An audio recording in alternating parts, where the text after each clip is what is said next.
गीता प्रथम अध्याय। पाठ का महत्व और लाभ। गीता में भगवान श्री कृष्ण ने रणभूमि में अर्जुन को जो ज्ञान दिया था वह गीता में बताया गया है। गीता में कुल 18 अध्याय हैं और उन सभी अध्याय का अपना अलग अलग महत्व है। आइए जानते हैं गीता के पहला अध्याय का महत्व क्या है। श्री गीता उपनिषदों का सार है। महाभारत युद्ध के समय रणभूमि में भगवान श्री कृष्ण ने अर्जुन को जो ज्ञान दिया था वह गीता में बताया गया है। गीता में बहुत सी ऐसी बातें हैं जो मनुष्य को जीवन की कई कठिनाइयों को आसान बनाती हैं। इतना ही नहीं, गीता पढ़ने पर मनुष्य को बहुत सी नई जानकारियाँ भी मिलती हैं। साथ ही हर अध्याय का नियम का पाठ का अपना लाभ और महत्व है। भगवान शिव ने देवी पार्वती को गीता के पहले अध्याय के पाठ का महत्व जो बताया है वही यहाँ आपके लिए महत्व है और आपके लिए प्रस्तुत है। लेकिन गीता के पहले अध्याय के महत्व को जानने से पहले जान लीजिए श्रीमद् भागवत गीता के प्रथम अध्याय की खास बातें। गीता के पहले अध्याय का नाम अर्जुन विषाद योग है। इस अध्याय में कुरुक्षेत्र के मैदान में उपस्थित बिंदुओं और संबंधियों को सामने देखकर अर्जुन के मन में उठे विषाद और मन स्थिति का वर्णन किया गया है, जिसे समय धृतराष्ट्र को बनाते हैं। गीता प्रथम अध्याय का महत्व। एक समय पार्वती जी ने पूछा है, महादेव जी, किस ज्ञान के बल पर संसार के सब लोग आपको शिव कहकर पूछते हैं? मृगशाला ओढ़े और अपने सभी अंगों में शमशान की विभूति लगाए, गले में सर्प और नरमुंडों की माला पहने हुए, इनमें तो कोई पवित्र नहीं, फिर आप किस ज्ञान से पवित्र माने जाते हैं?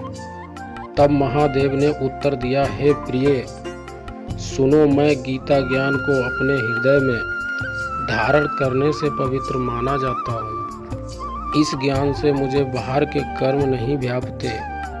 तब पार्वती जी ने कहा कि हे भगवान, जिस गीता ज्ञान की आप ऐसी स्तुति करते हैं उसके श्रवण करने से कोई कृतार्थ भी हुआ है? महादेव ने उत्तर देते हुए कहा कि इस ज्ञान को सुनकर बहुत से जीव और आगे भी होंगे। मैं तुम्हें एक पुरातन कथा कहता हूँ, तुम सुनो।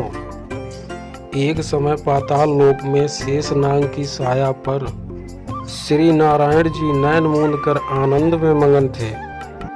उस वक्त भगवान के चरण दबाते हुए लक्ष्मी जी ने पूछा, हे प्रभु, निंद्रा और आलस्य तो उन पुरुषों को व्यापता है जो जीव तामसी होते हैं, फिर आप तो तीनों गुणों के अतीत हो, आप तो वासुदेव हो, आप जो नेत्र मूंद रहे हो, इससे मुझको बड़ा आश्चर्य है। नारायण जी ने उत्तर देते हुए कहा, हे लक्ष्मी, मुझको निंद्रा आलस्य नहीं व्यापता। एक शब्द रूप जो भगवत गीता है उसमें जो ज्ञान है उसके आकार रूप हैं। यह गीता शब्द रूप अवतार है। इस गीता में यह अंग है, 5 अध्याय मेरे मुख है, 10 अध्याय मेरी भुजा है, 16वां अध्याय मेरा हृदय है और मन और मेरा उदर है, 17वां अध्याय मेरी जांघा है, 18वां अध्याय मेरी चरण है। गीता श्लोक ही मेरी नाड़ियां हैं और जो गीता के अक्षर हैं वो मेरा रोम है। ऐसा जो मेरा शब्द रूपी गीता ज्ञान है उसी के अर्थ मैं हृदय में विचार करता हूँ और बहुत आनंद प्राप्त होता है। लक्ष्मी जी बोली, हे श्री नारायण जी, जब श्री गीता जी का इतना ज्ञान है तो उसको सुनकर कोई जीव कृतार्थ भी हुआ है, सो मुझसे कहो।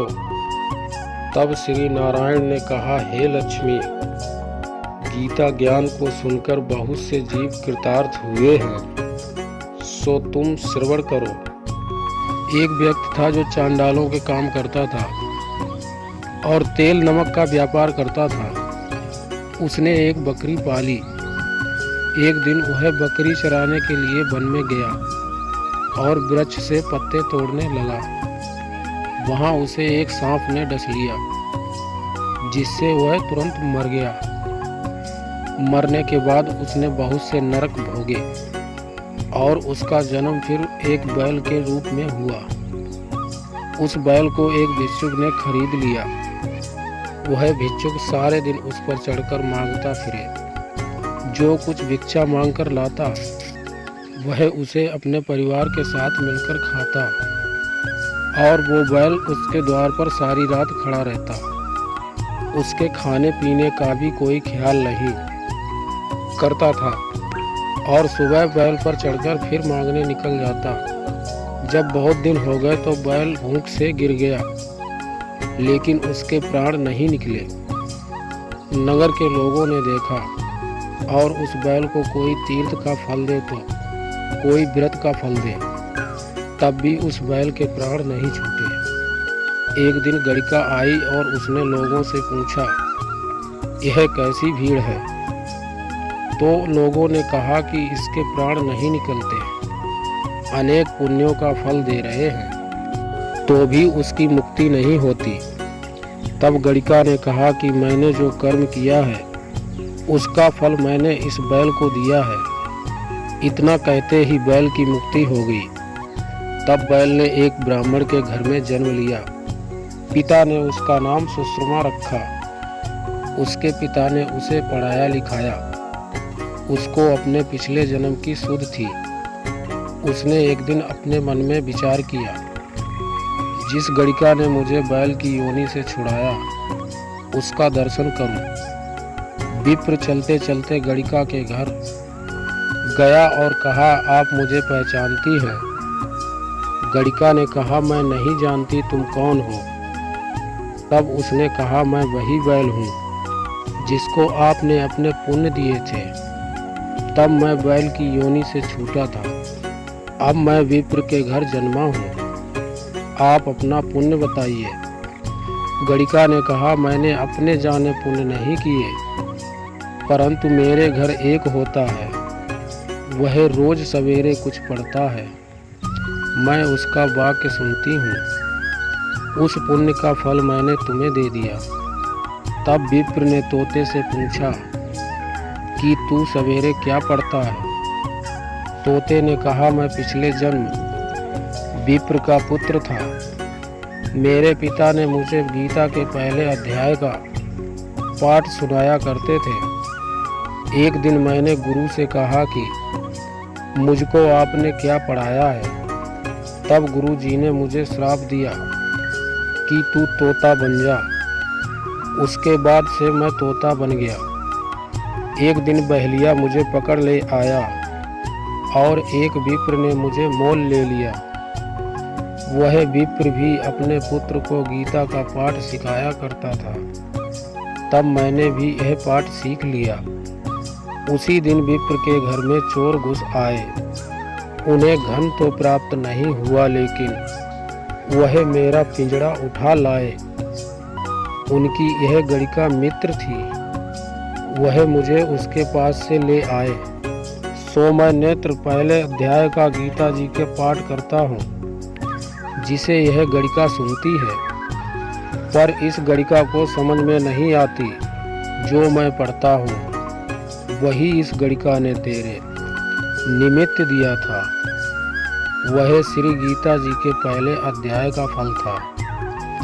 तब विप्र ने कहा कि हे तोते, तू भी विप्र है, मेरे आशीर्वाद से तेरा कल्याण हो। सो हे लक्ष्मी, विप्र के इतना कहते ही वह तोता भी मुक्ति को प्राप्त हो गया। तब गड़िका ने बुरे कर्म छोड़ भले कर्म ग्रहण किए और नित्य स्नान करके श्री गीता जी के प्रथम अध्याय का पाठ करना शुरू कर दिया, जिससे उसकी भी मुक्ति हो गई। ऐसा है गीता के प्रथम अध्याय का महत्व।